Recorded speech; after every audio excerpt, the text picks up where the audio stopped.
दोस्तों, कैसे हैं आप सब लोग।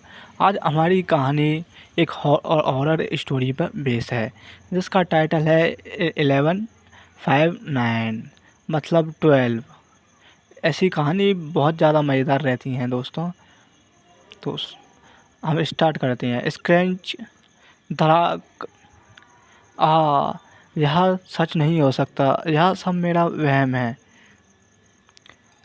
वहम तो है तुम्हें, और वो यह है कि यह सब एक वहम है। नहीं, कहते हैं एक भयानक दुर्घटना कई जिंदगियां बदल देती है। उस रात हम लोगों के साथ भी वैसा ही कुछ हुआ।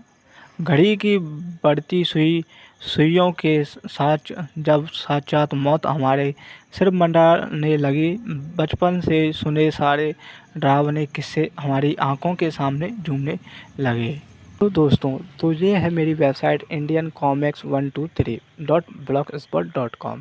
और इधर मैंने फ़िलहाल ये वाली स्टोरी डाल दी है, अभी वाली, जिसे आप पूरा पढ़ सकते हो इधर आकर। अगर आपको अच्छी लगती है तो आप इसे परचेज भी कर सकते हो। मैंने दोनों चीज़ों के इसमें मिथिलेश गुप्ता जी की प्रस्तुत, और ये है इसका टाइटल। एंड आप इनके कहानीकार को भी पढ़ सकते हो। तो 4 महीने बाद अमावस्या की रात, रुद्रा यार, मुझे अभिमन्यु के अंकल के यहाँ बर्थडे मनाने का आइडिया जितना अच्छा लग रहा था, अब इस जंगल के रूट से जाने का आइडिया उतना ही पुछू लग रहा है। यह रास्ता खतरनाक है। अमावस्या की रातों को यहाँ से लोगों के लापता होने की पुरानी इतिहास है। तुम लोगों ने निकलने से पहले इस रूट से जाने का प्लान बताया होता तो मैं सच में आती ही नहीं। अभी बीते साल ही संग्राम सिंह नामक एक फौजी अपने परिवार के साथ इसी जंगल में लापता हो गया था। रोनिता, जब तुझे इतना ही डर लगता है तो साथ आजा ही क्यों। तुझे बंदूक की नोक पर तो लाए नहीं हैं हम। हा हा हा, तेरी हवा कुछ ज़्यादा ही टाइट है, लेकिन अब हम तुझे यहाँ पर रास्ते पर तो नहीं उतार सकते ना। उतार दो यार, जान तो बच जाएगी। वैसे भी मैं फिल्मों में देखा है। तो दोस्तों, तो ये है मेरी वेबसाइट indiancomics123.blogspot.com। और इधर मैंने फ़िलहाल ये वाली स्टोरी डाल दी है, अभी वाली, जिसे आप पूरा पढ़ सकते हो इधर आकर। अगर आपको अच्छी लगती है तो आप इसे परचेज भी कर सकते हो। मैंने दोनों चीज़ों के इसमें कि एक ऐसी जगह पर जब कुछ होता है तो सबसे पहले मेरे जैसे साइड कैरेक्टर ही मारे जाते हैं। तेरे लिए ये कहना आसान है टीना, तेरे पास तो तुझे बचाने के लिए रुद्र जैसा मुस्टंडा भाई है, और एक वो जो लव बर्ड्स की जोड़ी के पीछे आ रही है। वो तो एक दूसरे के लिए मरने मारने तक को तैयार हो जाएंगे। बचा मैं अकेला, मुझे तो बस अपने पैरों का ही आसरा है। तेरा ह्यूमर का सेंस टाइम के साथ नॉनसेंस बनता जा रहा है। रोनित, अब तू ये सरेले जोक्स मारना बंद कर और शांति से बैठ, जहाँ खतरनाक रास्ता है। तो दोस्तों, अगर आपको ये फुल स्टोरी देखनी है तो आप मेरे चैनल पर जाकर दोस्तों, अगर आपको ऐसी ही स्टोरी और देखनी हो तो मेरी ये वेबसाइट है, इधर जाकर आप इसे देख सकते हो। पीछे आ रही कार में इस समय 1249 अभिमन्यु, मुझे बहुत डर लग रहा है। क्या ऐसी रात में इस सड़क से जाना ज़रूरी था। सामने सड़क की तरफ देखती संजना अचानक चीख पड़ी, अभिमन्यु गाड़ी रोको। अब क्या हुआ। अभिमन्यु, मुझे बहुत डर लग रहा है। क्या ऐसी रात में सड़क से जाना ज़रूरी था। अगर डर लग रहा है तो विंडो से बाहर देखने के बजाय सामने जब उन लोगों की कार की तरफ देखो संजू, या फिर आंखें बंद कर लो। थोड़ा टाइम तो लगेगा ही यहाँ रास्ते पार करने में। वहाँ देखो, वहाँ एक कार खड़ी है, बिल्कुल हमारी कार जैसी। उसका नंबर भी हमारी कार का है। Please stop. मुझे तो बाहर धुंध के अलावा कुछ नज़र नहीं आ रहा और जंगल में गाड़ी रोकना खतरनाक है। जानवर और लुटेरों का खतरा है। अभिमन्यु ने गाड़ी नहीं रोकी। संजना आंखें बंद करके खुद को शांत करके सोने की कोशिश करने लगी। कार अपनी गति से चल रही थी। अचानक कार के ज़बरदस्त ब्रेक लगे और संजना का सिर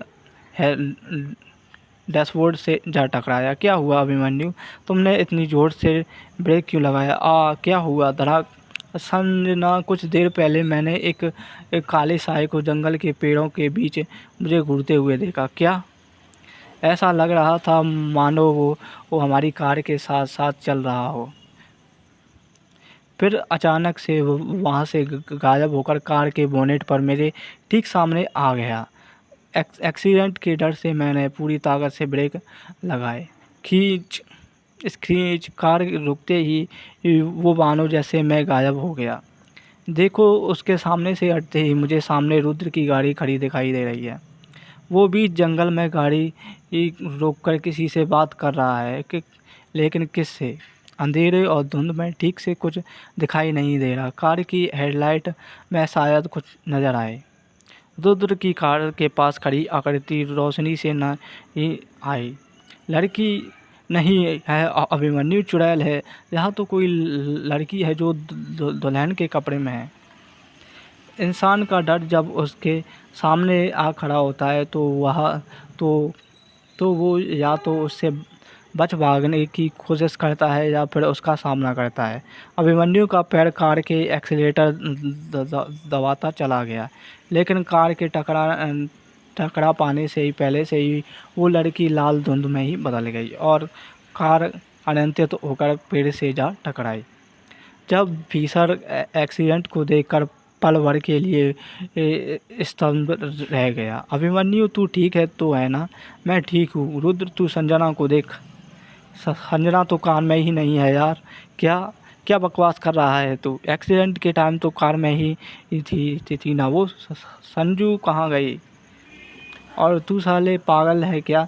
जंगल के बीच सड़क में गाड़ी रोककर उस भूतनी से क्या बात कर रहा था? अबे सूरदास, उसके कमर से नीचे का हिस्सा गायब था। लौंडिया का हीरो बनने के चक्कर में तुझे वो भी नहीं दिखा? यार, मुझे क्या पता था कि वो भूतनी है। मैंने तो उसे बेसहारा लड़की समझकर गाड़ी रोकी थी। वो मदद मांग रही थी। अबे तू हद पार कर रहा है अभिमन्यु। मैं समझ सकता हूँ तू संजू के गायब होने से परेशान है, लेकिन संजू के गायब होने की वजह तू है साले। ना तू गाड़ी रोकता, ना या सब होता। हा, मैंने ही तो तुझे कहा था कि जाकर भूतनी पर कार चढ़ा दे। गाड़ी चलाने की तमीज़ नहीं है, ज्ञान दे रहा है। गाइस, यह वक्त आपस में उलझने का नहीं बल्कि संजू को ढूंढने का है। वाट, अबे टीना कहाँ है? टीना तो मेरे पास साथ ही खड़ी थी। ओ शिट, मैं टीना को ढूंढने जा रहा हूँ। तुम दोनों संजना का पता लगाओ। टीना कहाँ गई? यहाँ तो वो थी अभी। लेकिन रुद्र, तुम्हारा अकेले जाना खतरनाक। जाने दे उसे। रोनिता वहाँ एनसीसी कैडेट रह चुका है। वह हर काम अकेले करना ही पसंद करता है। हे। यह आवाज़ कैसी? अचानक से धुंध भी बहुत गाड़ी पर हो गई है। Oh my God! रोनित, फटाफट कार में बैठो। दोनों गाड़ी के दरवाजे लॉक करके दम साध कर बैठा है। कुछ देर तक मरघट जैसी शांति छा रही। तभी, यह क्या वाला है? तो हमारी कहानी, आज की स्टोरी यहीं तक मैं ख़त्म करता हूँ। अगर आपको और भी ऐसी स्टोरी देखनी है तो आप मेरी वेबसाइट पर जाकर चेक कर सकते हो। और क्या यह स्टोरी आपको पसंद आ रही है, ये भी मुझे कमेंट सेक्शन में बताइए। एंड क्या ये सभी रोनिता और टीना को ढूंढ पाएंगे या नहीं, ये भी मुझे कमेंट सेक्शन में बताना।